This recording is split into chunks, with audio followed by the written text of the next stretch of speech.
बच्चों, तो हम आप लोगों को आंशिक भिन्नों द्वारा समाकलन चैप्टर पढ़ा रहे थे, जिसका आज यह चौथा पार्ट है। इस चैप्टर के बच्चों हमने आपको 3 पार्ट पहले दिए हुए हैं, जिनका लिंक डिस्क्रिप्शन में है। अगर आपने अभी तक उन तीनों पार्ट्स को नहीं देखा है तो उन तीनों पार्ट्स को भी जरूर देखें। बच्चों, अगर इस चैनल पर आप नए हैं, पहली बार विजिट कर रहे हैं, चैनल को सब्सक्राइब कर लें और साथ में बेल आइकन को भी प्रेस कर लें। तो बच्चों, आज के इस चौथे पार्ट में हम इस चैप्टर के चौथे टाइप के ऊपर चर्चा करेंगे। यह जो चौथा टाइप है, यह भी अपने आप में एक बहुत ही महत्वपूर्ण टाइप है और बहुत आसान भी है। तो आप बिल्कुल भी घबराइएगा नहीं देख के कि काफ़ी लंबा चौड़ा लिखा हुआ है। बहुत ही इजी वे से भी इसका क्वेश्चन, इस टाइप के ऊपर जो क्वेश्चन होता है वो सॉल्व होता है। तो इस प्रकार के टाइप में किस प्रकार के प्रश्नों का नेचर रहता है, सभी बच्चे बहुत ध्यान से समझेंगे। टाइप 4 जो है वो कहता है कि यदि परिमेय फलन के अंश तथा हर में, जैसे मान लो परिमेय फलन क्या मतलब, जो अंश और हर के रूप में जो फलन लिखा होता है, फंक्शन लिखा होता है, उसी को हम परिमेय फलन यानी कि परिमेय फंक्शन, रेशनल फंक्शन कहते हैं। तो इनका कहने का मतलब ये है चौथे टाइप में कि यदि परिमेय फलन के अंश और हर में x समान घात का हो, यानी कि समघात हो, x कैसी हो, समघात की हो, तो आंशिक भिन्नों में तोड़ने के लिए हमें ये निम्न प्रक्रियाएं करनी पड़ती हैं। सबसे पहली प्रक्रिया रहती है कि जो एक्स स्क्वायर आपको दिया जाए क्वेश्चन में, उसके स्थान पर आप y रखें और एक्स स्क्वायर के स्थान पर जब आप y रख लेंगे, रखने के बाद में फिर आपको उसे आंशिक भिन्नों में ब्रेक करना रहेगा। जब आंशिक भिन्नों में वो ब्रेक हो जाएगा, तो ब्रेक होने के बाद में तुरंत आप जहाँ पर y आपने लेट किया था एक्स स्क्वायर को, वहाँ पर y के स्थान पर आप वही एक्स स्क्वायर वाली वैल्यू रख देंगे, एक्स स्क्वायर रख देंगे। इसके बाद में फिर आपको इंटीग्रेशन करना रहता है। तो ये 4 स्टेप हैं इसके। सबसे पहला स्टेप है बच्चों, एक्स स्क्वायर बराबर आपको y रखना है। इसके बाद में उसे आंशिक भिन्नों में ब्रेक करना है।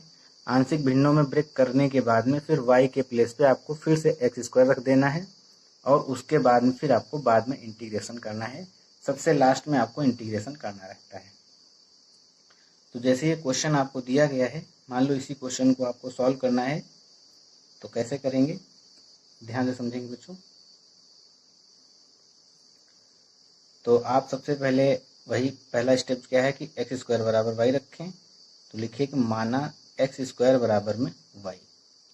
तो बताइए, ये जो एक्स स्क्वायर अपॉन में एक्स स्क्वायर प्लस 1 और 3x स्क्वायर प्लस 4 किसके बराबर हो जाएगा। एक्स स्क्वायर के प्लेस पे y रखेंगे तो y अपॉन में एक्स स्क्वायर के प्लेस पे y फिर प्लस 1, फिर यहाँ पर बच्चे हो जाएगा 3y प्लस में 4। अब आंशिक भिन्नों में जब एक्स स्क्वायर के प्लेस पे आप y रख देंगे, तो रखने के बाद में फिर आपको इसे आंशिक भिन्नों में ब्रेक करना रहेगा। तो लिखिए आप, अब y अपॉन y प्लस 1, अब माना 3y प्लस 4 बराबर, कैसे मानोगे बच्चों, नीचे के जो गुणनखंड हैं वो एक एक घात के हैं और दोनों डिफरेंट भी हैं। तो ये पहले टाइप के ऊपर चला जाएगा। पहला टाइप हमने बताया था आपको, a अपॉन में पहला गुणनखंड यानी कि a y प्लस 1 और b अपॉन में दूसरा गुणनखंड 3y प्लस 4। अब यहाँ से a और b की वैल्यू निकालेंगे इसको सॉल्व करके। इसे सॉल्व करना तो आपको आता ही है, काफ़ी आसान है और इसके ऊपर बेस्ट क्वेश्चन भी हमने आपको कई सारे करवाए हुए हैं। तो यहाँ पर क्या करेंगे, एलसीएम ले लेंगे। ये हो जाएगा y अपॉन में y plus 1 3y plus 4 equal में a का मल्टीप्लाई करेंगे इसके साथ, तो a 3y plus 4 plus b का इसके साथ मल्टीप्लाई करेंगे तो b y प्लस 1 और नीचे क्या एलसीएम रहेगा, यही एलसीएम रहेगा y प्लस 1 और 3y प्लस 4। ये और ये कैंसिल हो जाएगा बच्चों। तो y बराबर क्या आ जाएगा, a का इसके साथ मल्टीप्लाई करेंगे एक बार में, या फिर हमने आपको एक दूसरा तरीका और बताया था, उसके माध्यम से कराते हैं आपको। तो उसकी थोड़ा प्रैक्टिस भी हो जाएगी। a और b की वैल्यू निकालने के 2 तरीके हमने आपको बताए थे। दूसरा तरीका क्या है बच्चों, a के नीचे का जो गुणनखंड है उसको एक बार 0 के इक्वल करके y की या x की वैल्यू निकालिए। तो यहाँ पर y की वैल्यू क्या आएगी, -1। y की वैल्यू -1 जो है यहाँ पर रखने पर।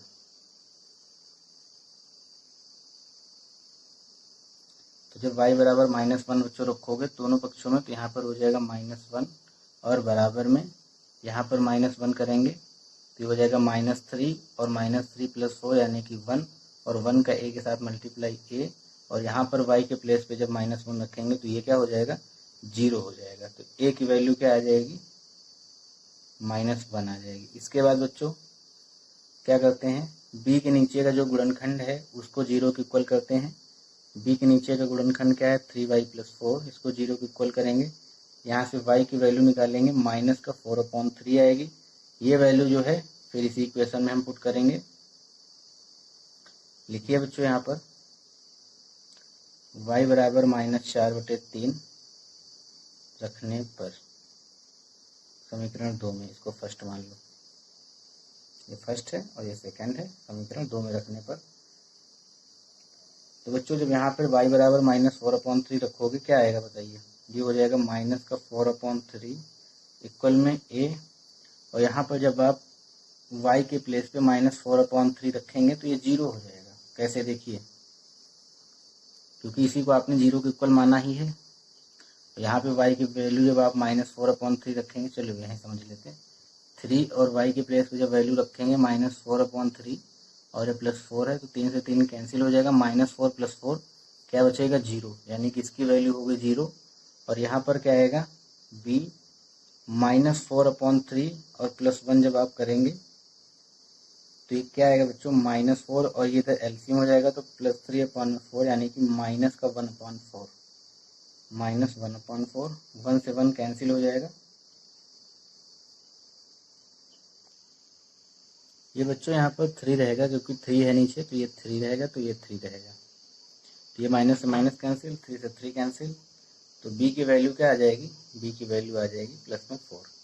अब इसके आगे का क्या रहता है, इसके आगे ये जो a और b की वैल्यू हैं इन्हें हम कहाँ रखेंगे, इक्वेशन फर्स्ट में रखेंगे। चलिए रखते हैं, a और b का मान समीकरण 1 में रखने पर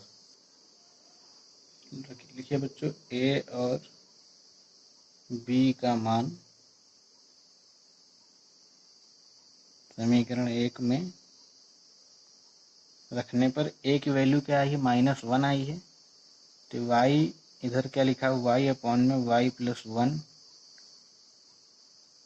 3y + 4 बराबर में a के प्लेस पे रखेंगे -1, तो -1 अपॉन में y + 1, और ये हो जाएगा b की वैल्यू 4 आई थी तो 4 अपॉन में 3y + 4। इसके बाद बच्चों हमने आपको बताया कि जब आंशिक भिन्नों में ब्रेक हो जाए उसके तुरंत बाद हमें क्या करना है, y के प्लेस पे x² रखना है। उसके बाद समाकलन मतलब लास्ट में करते हैं बच्चों। अब यहीं पे आप इंटीग्रेशन ना कर दीजिएगा, इंटीग्रेशन सबसे लास्ट में करेंगे। सबसे पहले y की वैल्यू पुट करेंगे, y बराबर x² इसलिए माना कि वो आंशिक भिन्नों में आसानी से ब्रेक हो जाएगा, इसीलिए मानना रहा था हमको। लिखिए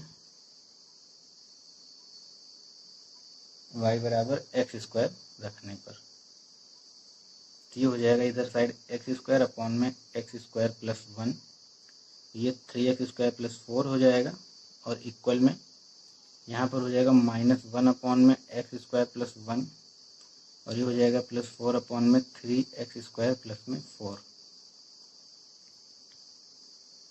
दोनों पक्षों का समाकलन करने पर इंटीग्रेटिंग बोथ साइड क्या हो जाएगा, यहाँ पर ये हो जाएगा x² अपॉन में x² + 1 3x² + 4 हो जाएगा बच्चों। dx बराबर माइनस का बाहर हो जाएगा 1 अपॉन x² + 1 dx + 4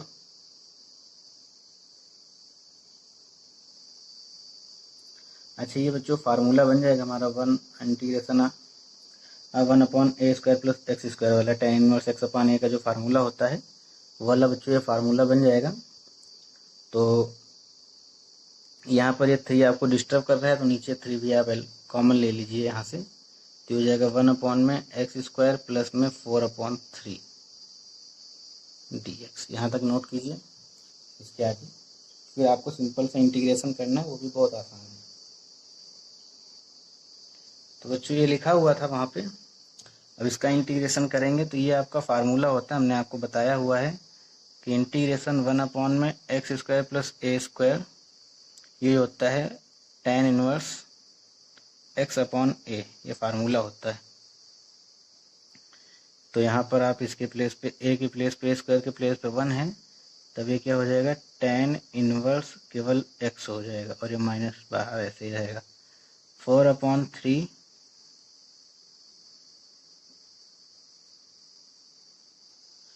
फार्मूला होता है बच्चों 1/8 tan इनवर्स x अपॉन है, तो ये 4/3 और यहाँ पर फार्मूला लगाएंगे जब तब 1/a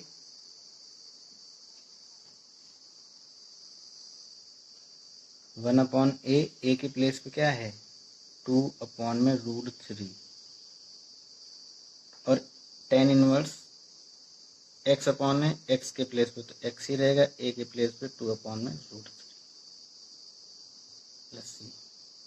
तो बच्चों ये क्या हो जाएगा माइनस tan इनवर्स x और ये प्लस में 4/3 मल्टीप्लाई में ये पलट जाएगा तो √3/2 हो जाएगा और ये हो जाएगा tan इनवर्स, ये भी ऊपर चला जाएगा तो √3x/2 प्लस में c और इसे थोड़ा सा और सॉल्व कर लीजिए, माइनस tan इनवर्स x 2 हो जाएगा ये और यहाँ पर बचेगा प्लस में 2/√3 tan इनवर्स √3x/2 प्लस में c।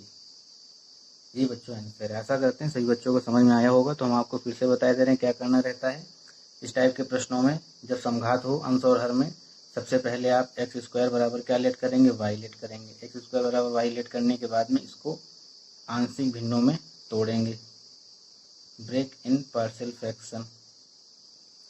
और इसके बाद में जब पार्शियल फ्रैक्शन इसको ब्रेक कर लेंगे तब आप तुरंत इसके बाद तीसरा स्टेप रहता है आपको y बराबर एक्स स्क्वायर फिर से रख देना है। जहाँ पर एक्स स्क्वायर था उसके प्लेस पे पहले आपने y रखा, उसके बाद आंशिक भिन्नों में ब्रेक किया। आंशिक भिन्नों में ब्रेक करने के बाद में फिर आपको y बराबर एक्स स्क्वायर रख देना है। फिर इसके बाद सिंपल सा आपको इंटीग्रेशन करना है। ये कब रहती प्रक्रिया, जब x अंश और हर में कैसा हो, समघात का हो। ठीक है बच्चों, तो इसके ऊपर बेस्ड क्वेश्चन जो है हम आपको 2 क्वेश्चन दिए दे रहे हैं, आपको स्वयं से लगाने हैं। सभी बच्चे वीडियो के लास्ट तक बने रहेंगे। और बच्चों अगर वीडियो पसंद आया है तो वीडियो रोक के इसको पहले आप लाइक कर दें और एक बार अपने सभी स्टडी ग्रुप्स में शेयर भी कर दें। इसके बाद फिर लौटिए, फिर इसके आगे आप कंटिन्यू कीजिए। तब तक हम आपको क्वेश्चन दे रहे हैं। तो ये बच्चों 2 क्वेश्चन हैं जिन्हें आपको स्वयं से करना है। पहला क्वेश्चन हमने आपको दिया है, इसका इंटीग्रेशन करना है कि एक्स स्क्वायर अपॉन में एक्स स्क्वायर प्लस 1 और मल्टीप्लाई में एक्स स्क्वायर प्लस 4। और उसके बाद में दूसरा क्वेश्चन है एक्स की पावर 4 अपॉन में एक्स स्क्वायर प्लस 1। तो ये दोनों बहुत ही आसान से क्वेश्चन हैं जिन्हें सभी बच्चों को ट्राई करना है और ट्राई करने के बाद में इनका सॉल्यूशन हमें सेंड करना रहेगा। ठीक है बच्चों, तो बढ़ते हैं। इसमें लास्ट टाइप रह गया है, टाइप नंबर 5। वो तो खैर बहुत ही आसान टाइप है, वो मिश्रित टाइप है। जो हमने आपको पढ़ाया हुआ है अभी तक उन्हीं के सबके ऊपर वो मिक्स रहता है। तो उसमें पहला काम एक ही करना रहता है कि उसमें आंशिक भिन्नों में ब्रेक करने से पहले हमें उसमें कुछ प्रतिस्थापित करना रहता है, उसमें कुछ अपनी तरफ से रखना रहता है। तो वो हेडिंग डाल लीजिए टाइप 5 में, ऐसे भिन्न जिनको प्रतिस्थापन के बाद आंशिक भिन्नों में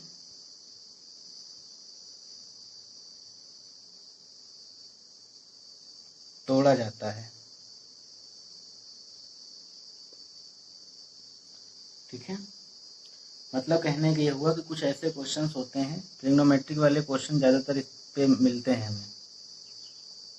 तो उनमें सबसे पहले हमें अपनी तरफ से कुछ प्रतिस्थापित करना रहता है। प्रतिस्थापित करने के बाद में वो इस तरीके से चेंज हो जाते हैं कि उन्हें हम फिर बाद में पार्शियल फ्रैक्शंस में ब्रेक कर लेते हैं।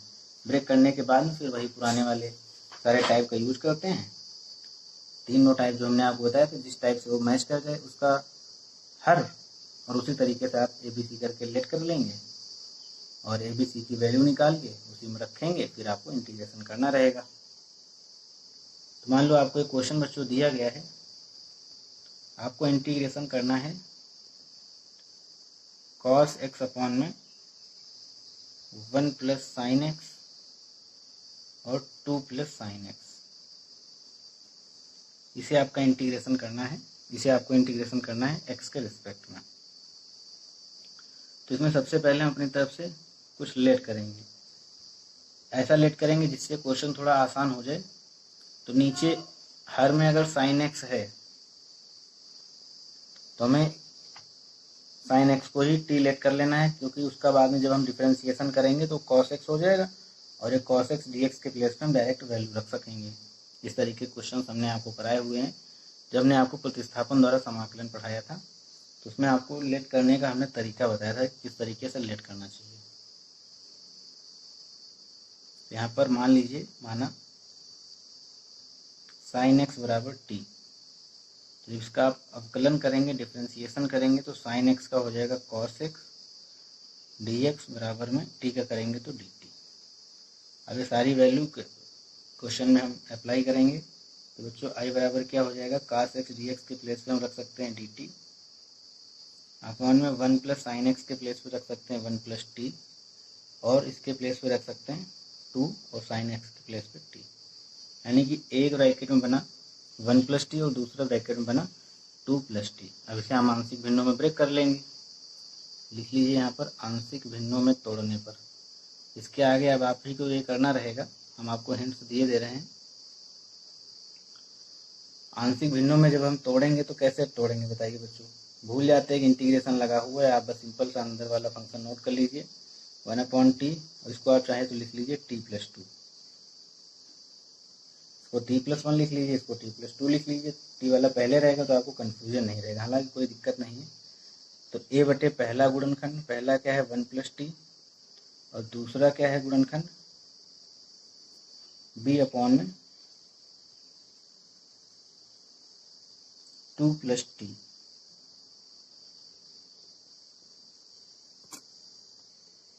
इसे बच्चों आंशिक भिन्नों के द्वारा जब आप सॉल्व करेंगे, सॉल्व करने पर a और b की जो वैल्यू है, a की वैल्यू आएगी 1 और b की वैल्यू आएगी -1। ये दो वैल्यू हमें मिलेंगी, इन्हीं वैल्यू को हम यहाँ पर पुट करेंगे। पुट करने के बाद में फिर आपको सिंपल सा इंटीग्रेशन कर देना रहेगा। इंटीग्रेशन करने के बाद में फिर बच्चों उसमें आप t की वैल्यू रख देंगे। चलिए हम आपको कंप्लीट करा दे रहे हैं ये क्वेश्चन। तो ये क्या हो जाएगा, यहाँ पर 1 अपॉन में 1 प्लस टी और ये b की वैल्यू -1 है तो -1 अपॉन में 2 प्लस 1, 2 प्लस टी। इंटीग्रेट कर दीजिए दोनों पक्षों का, तो ये हो जाएगा dt और ये भी हो जाएगा dt और यहाँ पर हो जाएगा i। तो ये बच्चों क्या होगा 1/1 प्लस टी का log 1 plus T, log 1 plus T, और ये हो जाएगा माइनस का log 2 प्लस टी और प्लस में c। इसको आप लिख सकते हैं log 1 प्लस टी अपॉन में 2 प्लस टी और प्लस में कांस्टेंट ऑफ इंटीग्रेशन c। अब बस बच्चों इसमें आपको t की वैल्यू रख देनी है। t की वैल्यू आपने क्या मानी थी भाई, साइन टी, साइन एक्स। तो i बराबर क्या हो जाएगा log 1 plus sine x upon में 2 प्लस साइन एक्स प्लस में c। यही बच्चों छोटा सा आंसर है। तो आज से आपका आंशिक भिन्नों द्वारा समाकलन चैप्टर हमारी तरफ से समाप्त होता है। कल के पार्ट में हम आपको हर टाइप के ऊपर एक एक क्वेश्चन लेकर के एक दमदार प्रैक्टिस करा देंगे और उन प्रश्नों को हम लेंगे कल के पार्ट में जो प्रश्न आपसे एग्जाम में हर बार पूछे भी जा चुके हैं और जिनकी संभावना रहेगी जो पूछे जाएंगे आपसे, उन प्रश्नों को भी इसमें हम सम्मिलित करेंगे।